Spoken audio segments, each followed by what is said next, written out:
Una diapositiva más que tengo solamente en inglés, pero la utilizo para explicar qué estamos estudiando en antropología cultural. Hay muchos tipos de culturas en el mundo, pero imagínense, tenemos dos culturas aquí en esta aula. Tenemos esta cultura A y cultura B. Cuando yo soy de cultura C y yo voy a venir para estudiar esas culturas, ¿qué necesito aprender? Yo necesito entender mucho de ellos para conocer su cosmovisión, cómo piensan, cuáles son sus valores, cuáles son sus temores, cuáles son sus deseos. Yo necesito estudiar para aprender todo esto. Después yo voy a trabajar en esa cultura. Necesito hacer el proceso otra vez. Es posible que son culturas semejantes o vecinas, pero yo necesito aprender todo de la cultura. Por eso necesitamos un sistema para poner la cultura en mi mente. Mi manera de pensar en culturas es, podemos pensar en carpetas en un archivo. Carpetas en medio de un solo archivo. Cada carpeta tiene un nombre, un título. O usted puede imaginar muchos huecos en una pared para poner información en cada uno de los huecos. Y al llenar todos los huecos, yo puedo decir, bueno, yo entiendo un poquito esa cultura, porque yo entiendo lo que se ve en cada uno de esos huecos, o departamentos, o carpetas, o depende de su manera. Así son las cosas que debemos considerar. Necesidades básicas, porque cada cultura tiene necesidad básica que necesitan proveer en su cultura. Entonces, lo que me toca a mí, como misionero, antropólogo, alguien que está haciendo investigación etnográfica, es contestar la pregunta, ¿cuáles son sus maneras para proveer cada una de esas necesidades básicas? Seguridad. ¿Cómo podemos proveer seguridad en nuestra comunidad? Tenemos policía, tenemos ejército, tenemos hombres fuertes. ¿Qué utilizamos para protegernos? El nuevo misionero puede pensar casi automáticamente, pensando en esos aspectos, preguntándose, ¿cómo lo hacen aquí? Porque cada cultura tiene su propio sistema y esa es una manera, un sistema, un llave para ayudar en abrir la puerta. ¿Qué comen ellos? ¿De dónde viene su comida? ¿Quién está encargado de proveer la comida? Es decir, de la cosecha hasta la mesa. En África, las mujeres hacen toda la obra de agricultura. Ellos también hacen la obra pastoral, es decir, cuidando los animales. Ellos hacen toda la obra de cosechar y también ellos preparan la comida. Pero ¿qué comida comen aquí? Un hermano me llamó hace años y me pidió ayuda en desarrollar un instrumento para medir la capacidad de una persona para cruzar culturas. Él quería anticipar quién va a ser el mejor misionero. Y estaba pensando, pero me di por vencido casi el primer día porque me di cuenta de que la mayoría de las personas que son misioneros con éxito no tenían los dones necesarios antes de aceptar el llamado misionero. Cuando ellos le dijeron al Señor, sí, Señor, heme aquí, envíame a mí. El Señor les dio lo necesario para predicar, para aprender un idioma, para acostumbrarse a nueva comida, para hacer lo necesario, para despedirse de la familia, para vender todo lo que tenían. La gracia que ellos estaban anticipando que no tenían cuando ellos aceptaron el llamado, el Señor les dio lo necesario. Entonces no podemos decir quién puede hacerlo y quién no. Pero yo sí diría que yo he visto que es más fácil cruzar culturas o líneas, barreras, fronteras, si usted tiene categoría más ancha. ¿Qué quiero decir esto? ¿Qué puede poner en la categoría de comida? ¿Qué es comida? Podemos pensar en, por ejemplo, en quichua se llama cuy. No sé cómo se llama cuy aquí, pero en los Estados Unidos se llama guinea pig. Pero es casi un conejo, pero no es conejo, es más como rata. ¿Cuyo? Oh, cuy. Ya, tiene razón, ya.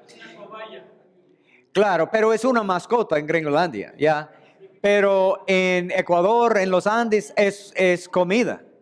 Y ellos crían sus cuyes ahí en la cocina, en el piso. Están corriendo por todas partes. Entonces, imagínense, la primera vez que mi familia estaba visitando a una familia quichua, estábamos sentados. Sus casas son casas muy pequeñas de lodo o de tierra, con techo de paja, con una puerta, pero no tiene ventana, no tiene chimenea, pero ellos cocinan adentro con fuego. Entonces hay mucho humo y me duele los ojos y el humo está escapándose, filtrando por la paja. Parece que todas las casas están en incendio o algo así, pero entonces estábamos sentados y los quichua son bajitas. Ellos, los hombres tienen, no sé cuánto sería en metros, en pies, son 5 pies, 2 pulgadas son los hombres. Y las mujeres son 4 con 8 pulgadas. Pero personas pequeñas, por eso tienen sillas muy pequeñas, tienen techo muy bajito. Y estuvimos sentados, mis hijos tenían 7 y 4 años, mi esposa y yo estuvimos sentados en sillas muy pequeñas, como si fuera escuela dominical de niños. Ella estaba cocinando ahí en el fuego y había muchos de esos animalitos corriendo por todas partes en el piso. Y pensábamos nosotros que eran mascotas. Y ella escogió uno de ellos y estaba mimando la mascota y de repente ella empujó en la nariz y el hueso entró el cerebro y lo mató. Y nuestros hijos estaban así y ella tenía una olla de agua hervida y al meter el animal estaba quitando todo el pelo.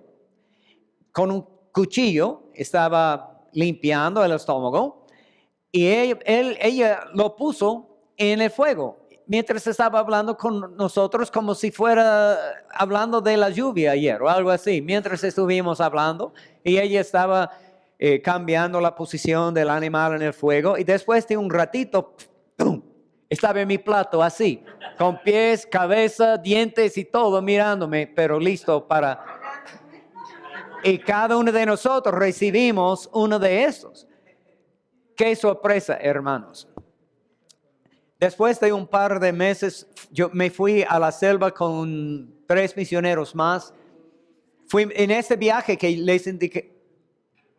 No sé, creo, fue esta clase, pero En Ecuador, de Quito, que se encuentra en los Andes, en medio del país, hacia el este, al este, en Ecuador, el oriente de Ecuador, hacia el este, se puede llegar a la frontera con Perú, muy adentro de la selva. Entonces, fuimos por carro hasta una aldea que se llama Coca. Dejamos el carro en Coca, entramos una canoa y fuimos 3 días por la selva hasta llegar a la frontera. Y había una tribu y me dieron el permiso, su permiso para pescar en otra laguna. Entonces fuimos para hacerlo y al regresar a la comunidad estábamos preparando todo para dormir en esa noche. Entonces al poner nuestro sleeping y todo lo necesario en esta plataforma, porque en esa parte de la selva nadie puede dormirse en el suelo, porque cosas malas ocurren a personas buenas si lo hacen. Entonces, ella nos prestó esta plataforma para poner sleeping y todo. Estábamos preparándonos y de repente ella estaba de pie con un plato, pero hermanos, cubiertos con gusanos, el tamaño más o menos de este dedo, y teníamos que comer cada uno de estos gusanos. Fue lo que es después de horrible, esa fue la experiencia. Imagínense, ella estaba riendo, ella era tan feliz, contenta que ella había proveído lo mejor a los misioneros.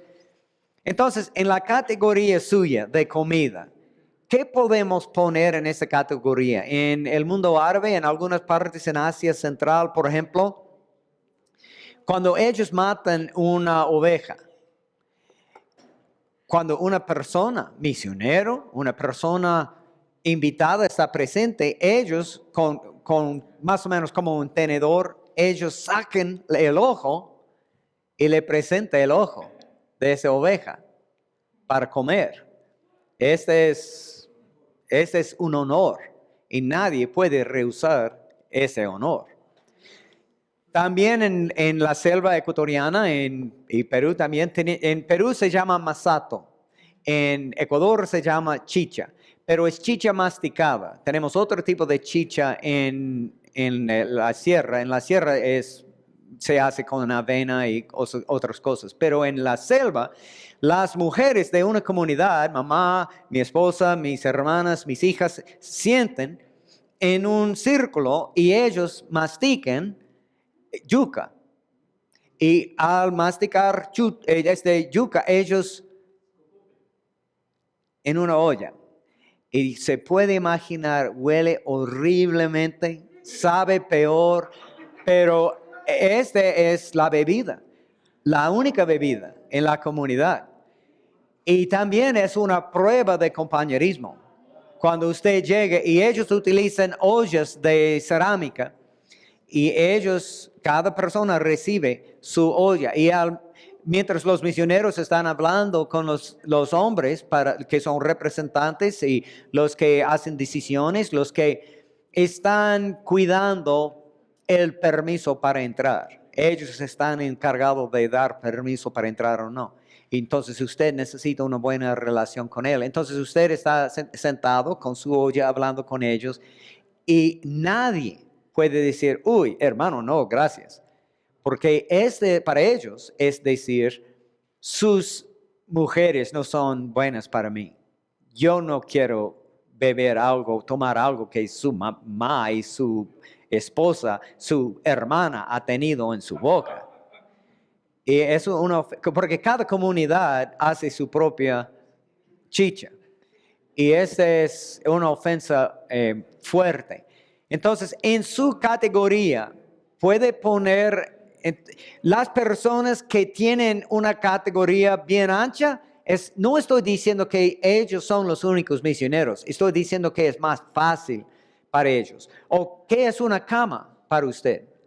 A veces necesitamos una cama con colchón y todo.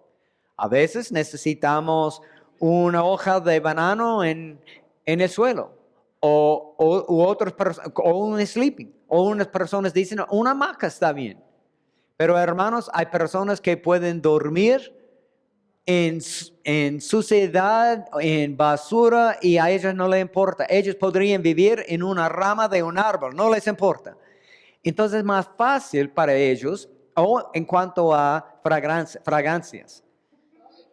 Mi tía y mi tío eran misioneros por muchos años en Indonesia, décadas. Y ella me dijo que algunas de las casas de las personas más pobres en comunidades de invasión y lugares difíciles, la experiencia de entrar y oler este ambiente, el aire en esa comunidad y también en esta casa específica concentrada fue horrible. Y ella tenía un pedazo de tela que siempre tenía en su cartera o en su bolsillo, pero con mucho perfume. Y ella, como si fuera un poquito de gripe, ella siempre tenía este pedazo de tela en su mano para conquistar cualquier olor. Pero mi tío, cuando él tenía 18 años, él tenía una enfermedad, sinusitis, algo muy fuerte, y le robó el sentido de oler. Él no puede, cualquier olor no le importa.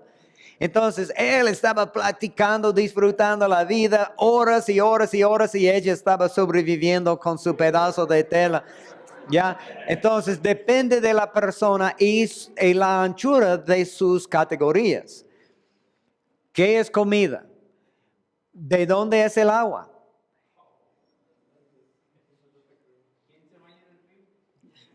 O peor. Claro, esa es la pregunta que debemos preguntarnos, porque cada cultura tiene esas necesidades, ¿no es cierto?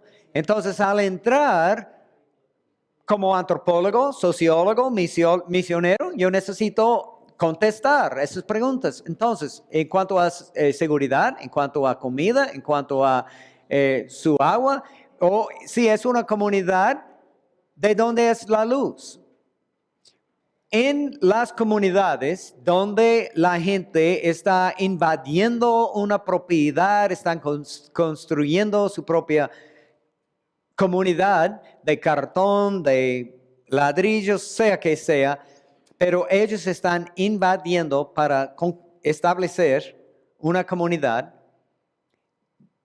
Poco a poco ellos empiezan a exigir que el municipio les provea lo necesario. Necesitamos luz, necesitamos agua, necesitamos una escuela, necesitamos etcétera, etcétera.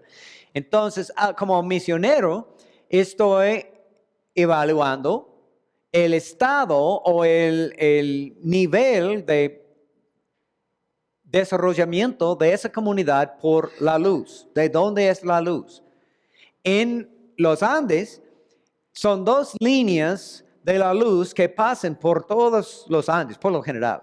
Y la gente, porque ellos viven en lugares muy aislados y no hay metro, no hay nada, no hay empresa de la luz para traer conexiones. Entonces ellos, utilizando alambre muy fuerte, hacen, hay que limpiar primeramente el alambre para poner uno en cada uno de los...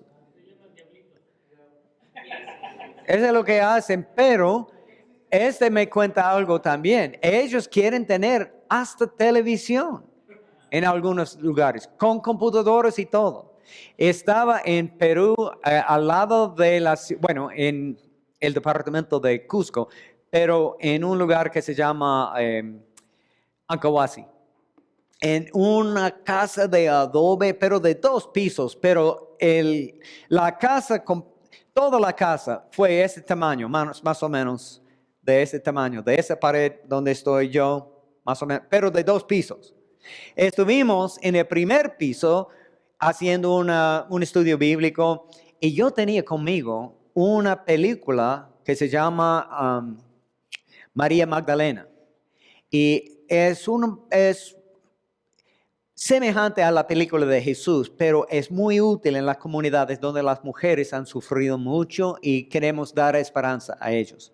Entonces, al escuchar un testimonio así, les dije, hermanos, yo tengo este DVD conmigo, me gustaría mostrarles, pero yo no tengo mi computadora, no sé cómo. ¿Usted necesita DVD? Claro, hermano. Un ratito. Y él se subió por una escalera. De repente, al escuchar un ruido arriba, ellos estaban quitando las... un pedazo del techo, ¿ya?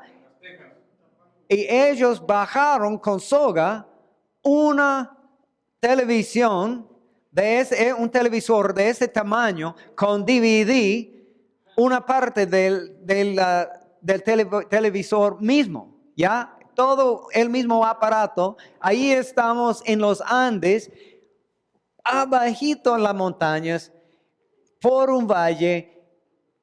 Ellos ni pudieron ver la luz de una comunidad, pero ellos tenían una televisión con DVD para disfrutar todo lo que necesitaban en ese lugar. Y en cuanto a las cosas higiénicas mencionamos ayer, entonces no vamos a regresar a este tema, pero hermanos, ¿qué hacen? Algunas personas están bañándose en el río, todo el agua para cocinar y beber viene del río y también están utilizando el río como baño. No solamente esa familia, sino todas las personas en el río. Hay que tener cuidado. También el río es el basurero para tirar todo lo que no quiere. Pero albergue o casa, ¿en qué tipo de casa vive esas personas? En las investigaciones etnográficas que mis estudiantes tienen que hacer, por ejemplo, como su tesis o como un trabajo fuerte en un semestre de antropología cultural en nuestro sistema, ellos tienen que escoger y explicar cómo es una cultura, y esa es una parte. Y a veces los estudiantes incluyen una foto de una casa de la cultura que están explicando también, pero nos da más información, una foto de cómo son las casas de ellos, también la salud.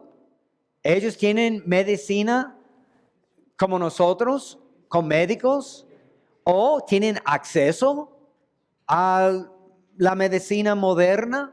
Por ejemplo, hablando de Ancahuasi, el gobierno de Perú tiene puestos de salud alrededor del país, pero el médico del gobierno solamente viene a cada comunidad una vez al mes. A veces él viene cada 2 meses. Si una persona se enferma, el día que él se va, ellos tienen que esperar 1 mes, 2 meses hasta que él regrese. Y cuando él regrese, a veces no tiene la medicina necesaria. Y muchas personas sufren y mueren por la falta de medicina. Entonces usted como misionero puede reconocer la necesidad. Pero hermanos, a veces ellos siguen con chamanes o curanderos o sea que sea. Y esa es su manera de hacerlo. Y ellos rechazan. Y algunas culturas hacen los dos. Depende. Si la medicina que el médico me dio funciona, perfecto. Pero si no, me voy al curandero, al chamán. Educación. ¿Cómo están preparando la próxima generación? Como les dije, cuando estaba haciendo la investigación de mi tesis en mi PhD de cómo encontrar un sistema de preparar pastores en una manera culturalmente apropiada, yo tenía que preguntarles cuál es su manera para capacitar a sus hijos. Y yo estaba considerando su manera de educación Porque lo que estamos haciendo en ese momento, hermanos, no es culturalmente apropiado en la mayoría del mundo.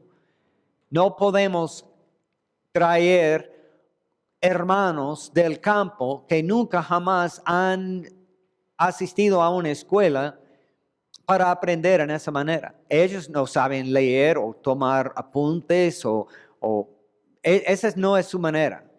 Es el sentarse en una silla mientras un maestro está hablando todo el día. Ellos no lo hacen. Ellos prefieren aprender mientras están haciéndolo. Ellos quieren ayudarle a usted. Entonces tenemos este sistema que queremos empujar o sugerir, por lo menos, es que debemos modelar lo correcto entre las personas. Si sea un ayudante aquí en la iglesia en Oaxaca o una persona en la selva amazónica, necesitamos modelar. Y debemos permitir que ellos nos ayuden en lo que hacemos. Ellos están ayudándonos mientras estamos modelando. Después, yo voy a permitir que Él lo haga. Y yo voy a mirar, observar lo que Él hace. Ese es el tercer paso. Y después que Él está haciéndolo en una manera correcta, yo voy a conectar ese hermano con otros hermanos y me voy a otro lugar. Pero lo irresponsable es dejar todo en la mano de la persona sin preparar a la persona. Él va a ser fracaso, por supuesto, porque él no tiene la formación. En los 1995, 96, en esos años, la agencia misionera con la cual estábamos trabajando tomó la decisión de no participar o continuar en educación teológica. Entonces, tampoco en librerías cristianas.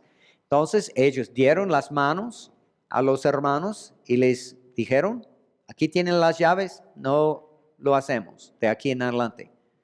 Y se fueron para hacer otras cosas. ¿Qué pasó? Todo fue un fracaso. Por ejemplo, en una ocasión estaba predicando en otro país, en América del Sur, y un hermano, presidente de la Asociación de Pastores, me pidió ayuda con una carta. Me dijo que yo recibí esta carta en inglés, pero no sé lo que dice. Y por desgracia fue una carta de un abogado exigiendo que ellos paguen su deuda de la librería bautista. Ellos ni sabían que tenía una deuda, cómo pagarla, ni nada, pero estaban encargados de la librería, que ya era una tienda, porque ellos no sabían nada de librerías, tampoco de seminario. Y el seminario también se cerró. Pero en la ciudad de Panamá, en Panamá, teníamos un programa de capacitar a pastores con Alcanzando y Capacitando. Y uno de los estudiantes era piloto en el canal. Y él estaba encargado de los barcos muy grandes. Cuando los barcos llegaron al canal, él estaba encargado de guiar los barcos al otro lado. Me dice que toma 12 horas de un lado a otro lado. Y es un negocio bueno para el gobierno, porque los barcos más grandes, lo que se llama Panamax, ellos pagan impuestos 400,000 para cruzar. Y ellos pasan 25 barcos cada día. Los más pequeños no tienen que pagar tanto, pero pagan muchos. De los más pequeños, pagan 80,000. Entonces, el gobierno recibe mucho dinero por este proceso. Pero para los multinacionales está bien, porque la otra opción es cruzar en un viaje muy peligroso, muy costoso, con mucho tiempo por todo el mundo. Entonces, vale. Pero en cuanto a los Estados Unidos, también tenemos interés en el canal, porque en momentos de guerra necesitamos abierto ese canal. Entonces, al construir el canal en 1914, los estadounidenses, soldados, contractores, personas, administradores, estaban haciendo todo de los Estados Unidos para mantener abierto, porque este fue en cierto sentido un territorio de los Estados Unidos, solamente el territorio del canal. Bueno, en 1979, el presidente Carter dijo al presidente de Panamá: vamos a entregar, vamos a retornar, vamos a darle de nuevo su canal al fin de este siglo. Entonces, 1999, entregamos a ellos su propio canal y nos fuimos. Pero el piloto estaba preguntándome, ¿sabe qué pasó cuando lo hicimos? No, cuéntame. Él me dijo que había mucha preparación. Todos los políticos de los Estados Unidos, de Panamá, estaban presentes con los músicos, periodistas y toda la muchedumbre estaba sentado en este ceremonia tan oficial, tan formal. Y los músicos estaban tocando y el momento llegó cuando los Estados Unidos entregó a la mano del presidente de Panamá el canal, el control del canal. Y él me dijo, después de 3 días más, ellos lo llevaron de nuevo. Y los estadounidenses se sentaron con los panameños para averiguar, ok, cuando ustedes empezaron a hacerlo, ¿qué han aprendido que no sabía, que pensaban que sabían? ¿Cuáles son los aspectos de la operación del canal que ustedes necesitan aprender? Déjenos decir lo que hemos visto nosotros, porque es importante que el canal continúe funcionando. Ustedes necesitan hacer y ellos dijeron, claro, y lo que hemos visto nosotros es no sabíamos cómo hacer. Entonces ellos hicieron un entrenamiento otra vez. Y había otra entrega. Y también, otra vez, los Estados Unidos llevó el control. Después de un entrenamiento más, ellos rindieron el control a los panameños y ha funcionado sin problema desde este momento hasta ahora. Y me di cuenta, eso es lo que debemos hacer en misiones. Muchas veces estamos sembrando una iglesia, pero hermanos, somos como el poste central de un circo. La carpa en un circo tiene un poste central y la carpa o la tienda es alrededor de este poste central. Este poste central es mi educación teológica, es mi administración, es mi chequero, es mi apoyo.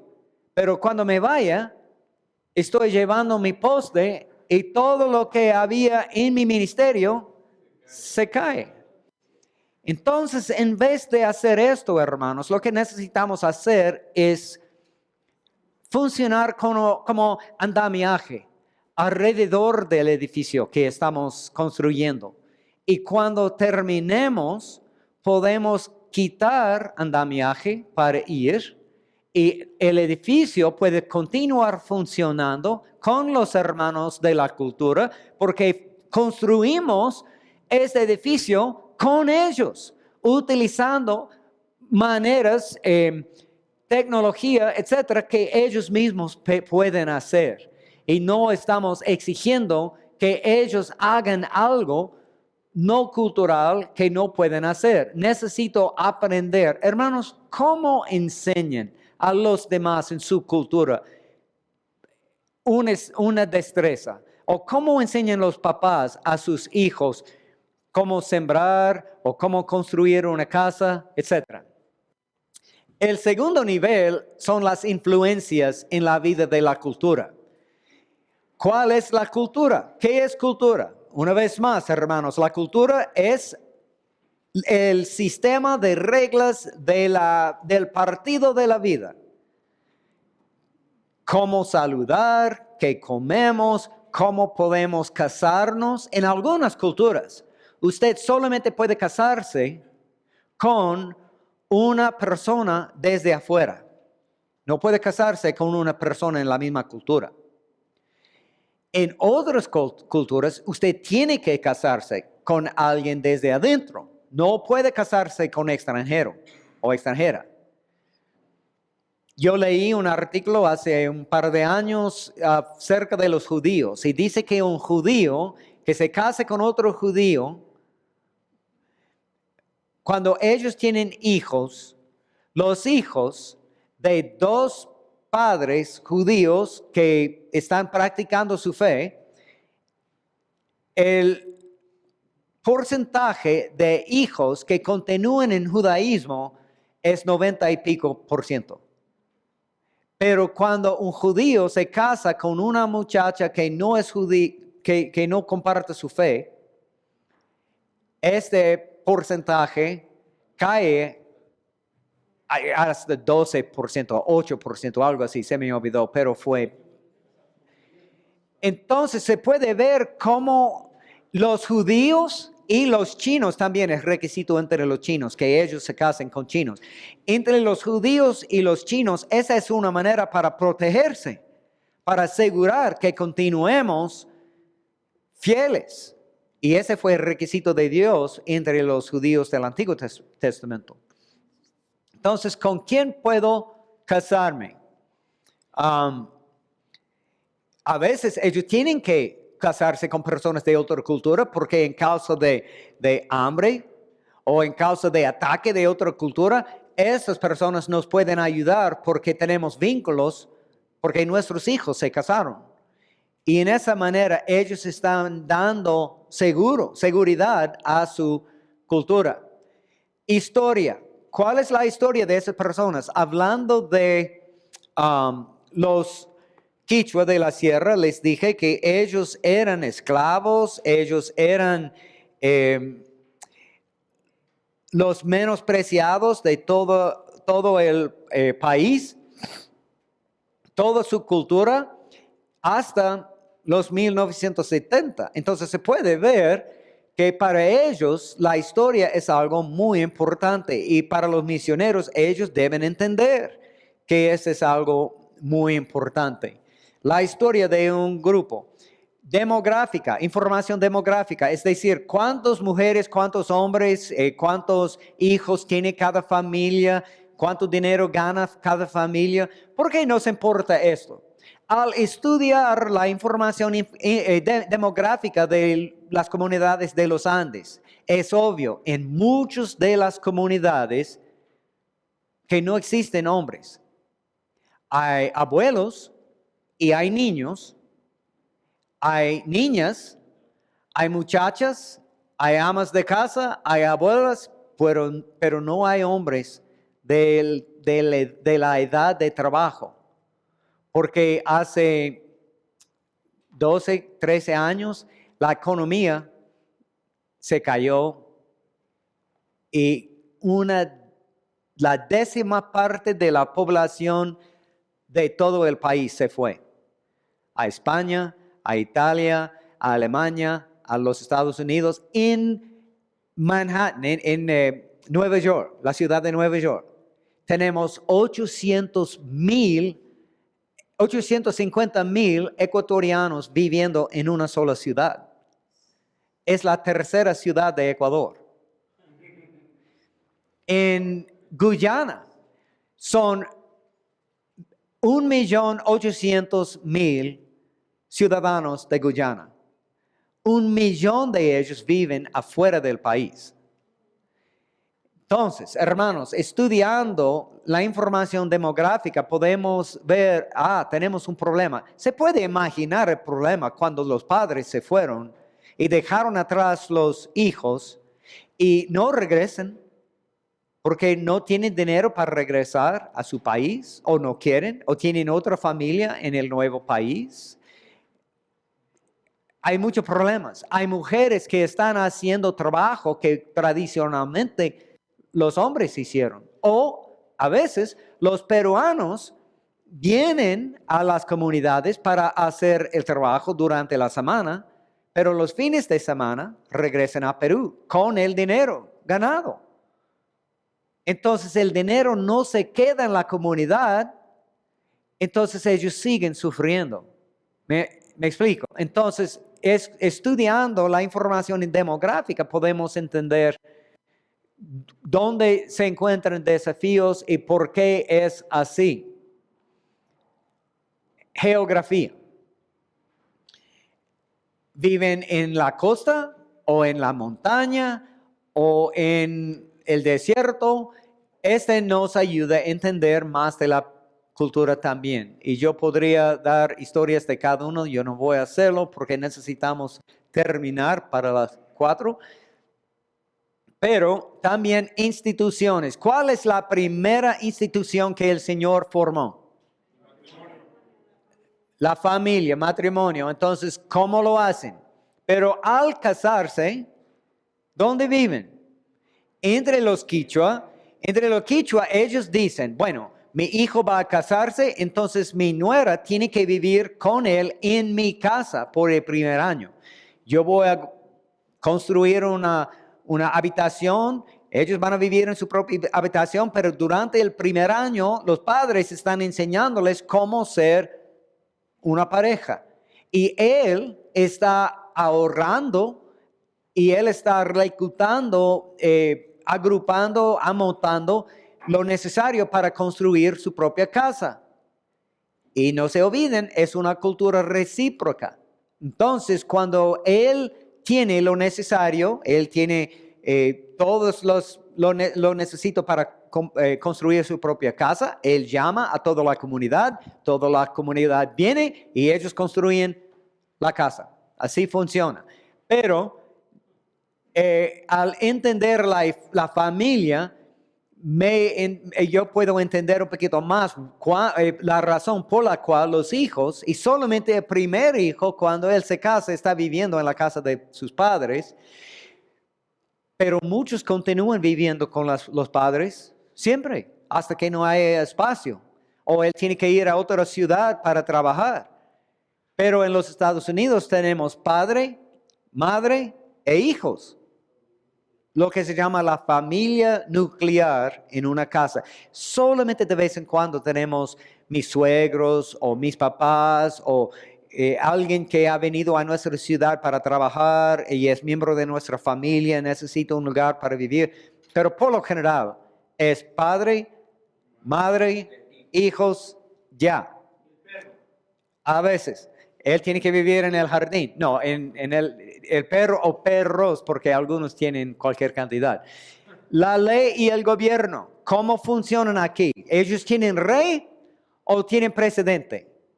¿O tienen, no tienen nada? Por ejemplo, en Ecuador tenemos la constitución que se llama, en la constitución dice que Ecuador es un país plurinacional.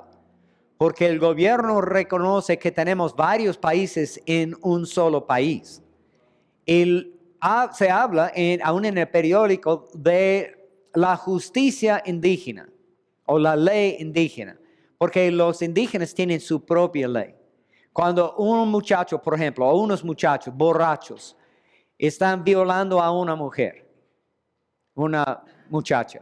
Cuando los policías lleguen por haber huido de una bulla en esa comunidad, ellos preguntan, ¿dónde están los jóvenes? Ellos indican un montón de cenizas, porque al apedrear esos jóvenes, ellos queman los cuerpos. Y los policías dicen, ok, ¿quién es responsable? Y todo el mundo levanta la mano. Y los policías se van. Y el periódico dice, la ley indígena ha ocurrido en X comunidad ayer. Yo tengo una colección de esos artículos porque me interesa mucho. Porque el gobierno mismo admite que no pueden conquistar. Y de hecho, 7 de cada 10 indígenas en el país no le puede decir el nombre de su país, ni el presidente, porque no tiene nada que ver con su vida. Tienen su propia ley, sus propios líderes, sus propias tradiciones. Entonces, ley y gobierno, ¿cómo funciona aquí? Economía. Hablando de las personas que se fueron de el problema económico que teníamos hace años, o si usted quiere ir a Cuba. Después de la caída del comunismo, entraron lo que Castro llamó el periodo especial y siguen en ese periodo especial. También Venezuela está sufriendo. Y cambia, hermanos, la cultura. El mercado gris, ¿cómo se llama mercado gris en Cuba? Es de su manera de vivir. Nadie puede sobrevivir en el sueldo que reciben oficialmente. Depende de su trabajo, usted recibe un sueldo de o $10 mensuales o $20 mensuales ya. Y nadie puede sobrevivir. Entonces, yo trabajo en una gasolinera que pertenece al Estado. Bueno, todo pertenece al Estado. Pero estoy robando gotitas de vez en cuando en un balde y al fin del día estoy derramando esas gotitas en un balde más grande y después de tener 2, 3, 5 galones, yo puedo vender esos galones en el mercado gris o yo puedo hacer un intercambio con usted porque usted está trabajando en madera de construcción y yo necesito madera porque estoy haciendo algo en mi casa. Entonces, yo le doy 5 galones de gasolina y usted me dará un pedazo de triplex o algo así. Ok, perfecto. Hagamos este intercambio, este trueco. Eso es lo que hacen en Cuba para sobrevivir. Y cuando estoy hablando con los pastores en Cuba, aunque no es justo, lo hago. Admito que no es justo porque yo no necesito vivir en este pesadilla que han sufrido, pero aunque me encanta Cuba, bueno, me gustaría vivir en Cuba, pero no me permiten siendo gringo, pero a mí me gusta mucho Cuba, pero yo no tengo que vivir en este periodo que están sufriendo, pero les pregunto, hermanos, ¿cuántos de ustedes están robando en el mercado gris como pastores, pero ustedes están haciéndolo? Y todo el mundo se ríe. Todos están haciéndolo, hermano. No podemos sobrevivir sin hacerlo. Pero ustedes y sus hijos y sus esposas y sus vecinos saben que ustedes están haciéndolo. Por supuesto, todo el mundo lo hace. Aún el gobierno sabe que estamos haciéndolo. Por ejemplo, es contra la ley comer carne de res, porque todas las vacas pertenecen al Estado. Entonces, si usted es granjero o tiene vacas, el chiste es que usted puede matar una vaca cada 25 años. Porque el crimen de matar y comer una vaca requiere 25 años en la cárcel. Más que una persona. Entonces, les pregunté, hermanos, ¿es mejor que sus hijos entiendan que sus padres están robando para proveer la comida? ¿O sería mejor permitir que ellos sufren la necesidad para mantener su testimonio? ¿Qué es mejor? Y ellos me dicen, hermano, usted no entiende. Yo admito, pero solamente quiero levantar la pregunta. ¿Cuál es lo más importante? ¿Que mi hijo tenga otra camiseta o que mi hijo tenga un padre, un papi, que hace lo bíblico, pase lo que pase? La verdad diplomática, claro, tiene razón. Y en cuanto a Nigeria, estuve en Nigeria, me preguntaron, hermano, ¿es posible o es correcto proteger nuestra familia? Y le dije, siendo padres, y le dije, claro, hermano, eso es lo que nos toca a nosotros. Como padres debemos proteger a nuestra esposa, a nuestros hijos. Yo moriré por mi esposa y mis hijos y mis nietos. Y ellos me dijeron, no, hermano, no estamos hablando de cuando las personas están atacándonos, pero después del mes de Ramadán, cada año, porque en Nigeria el norte del país es musulmán, al sur es cristiano, entre comillas, tienen apellido cristiano, vienen de aldeas cristianas, de la parte del país cristiano, por eso dice que usted es cristiano, pero en cuanto a el evangelio, olvídeselo. Pero dicen que cuando los musulmanes están enojados, muy bravos, después de Ramadán, ellos vienen para atacarnos y nos matan, violan a nuestras mujeres, a nuestras niñas y etcétera, y ellos vienen. Y les dije, bueno, entonces cuando vienen debe proteger a su familia. Ellos me dijeron, no, hermano, sería mejor. Cuando sabemos que ellos están en camino para atacarnos, podemos escondernos en la senda o en el camino cuando ellos vienen y podemos atacar a ellos antes de que lleguen a nuestras comunidades. ¿Es justo hacerlo? Y me di cuenta, hermanos, que mi preparación en el seminario no tocaba este tema. Y yo no necesito vivir en ese mundo. Y un hermano me dijo que en Sudán, donde los musulmanes son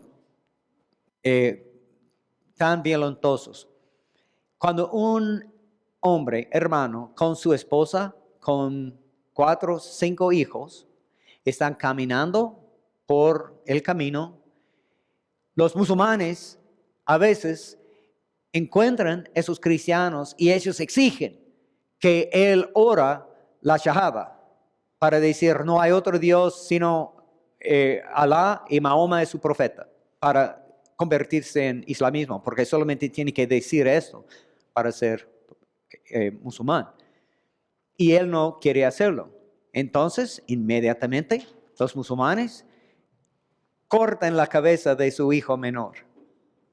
Y ellos agarran el próximo hijo. Ore esta oración. Y él no puede. Y ellos lo matan y cortan su cabeza. Y todos los hijos, hasta llegar a la esposa. Y él no va a decir esta oración para negar a Cristo. Y ellos matan a su esposa para cortar su cabeza. Y ellos dejan que él vive.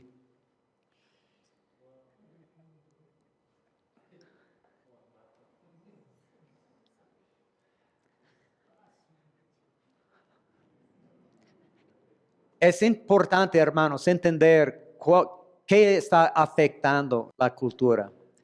Las influencias de las noticias, del arte, qué es bello, qué es feo, cuáles son los colores que juegan muy bien y cuáles son los colores que no, cuál es la religión. Y no me dicen que son musulmanes y no me dicen que son católicos, no me dicen que son hindúes o budistas o zoroastrianistas. ¿Qué tipo de musulmán es ese pueblo? ¿Qué tipo de católico? Hermanos, los católicos de Roma no son los católicos que se ve en la selva de Ecuador, tampoco en los Andes de Ecuador. Yo he visto cosas horribles, hasta echar baldes de gasolina prendida hacia mi persona, no alcanzó. Pero haciendo cosas que el Papa no haría, es otro tipo de catolicismo. Entonces, ¿cómo es la religión aquí? Y al fin, hermanos, para que podamos hacer el refrigerio y el receso, ¿cuáles son el centro espiritual de cada miembro de esa cultura? Es decir, en cuanto a ese pueblo, ¿cuáles son sus creencias? ¿A dónde vamos cuando moramos? ¿De dónde es la enfermedad? Una persona puede ser culpable y si sea culpable, ¿cómo puede ser inocente de nuevo? ¿O quiénes son los poderes? ¿Quién me puede dar una buena vida? ¿Quién me puede abrir mi entendimiento para saber quién fue la persona que me hizo hechicería? O algo así. ¿Quiénes son los poderes de nuestra comunidad? Es necesario entender, hermano, porque un hermano mío, él es profesor conmigo, él es colega en Southern Seminary, él era misionero en Marruecos, pero él nació, creció en Colombia pero es misionero en Marruecos.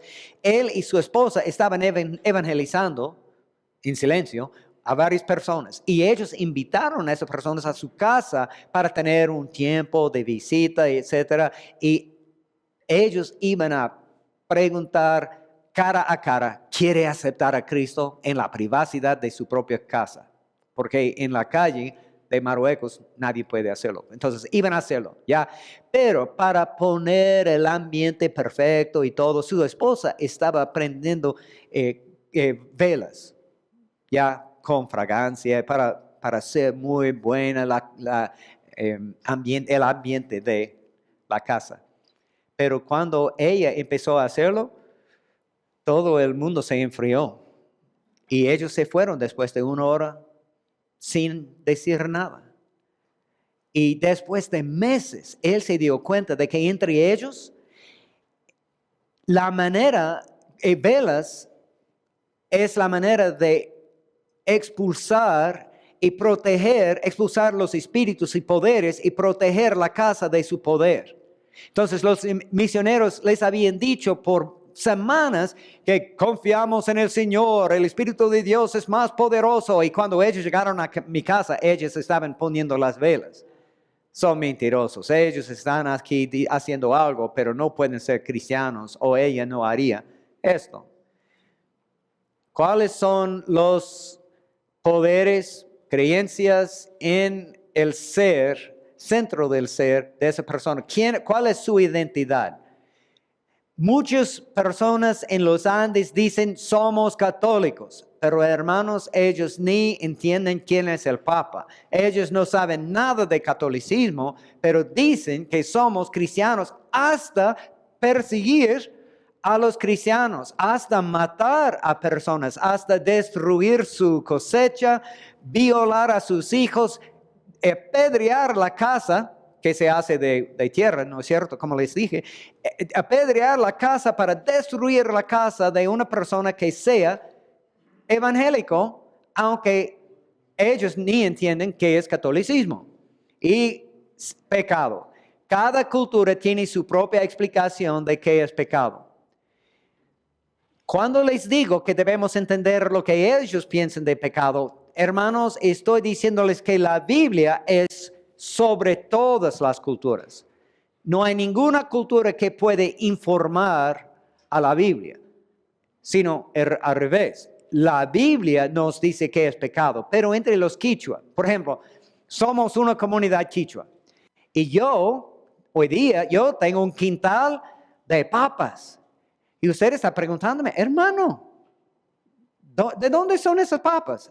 Me fui anoche para robar esas papas de esa comunidad. Perfecto, bien hecho, hermano, ya tenemos más papas. Pero si me fui a la casa de Alfredo para robar esas papas, ustedes mismos me juzgarán. ¿Por qué? Porque estoy haciendo un pecado. Ese no es pecado, ese es pecado. Porque ellos tienen su propia idea. Necesitamos entender lo que ellos piensan.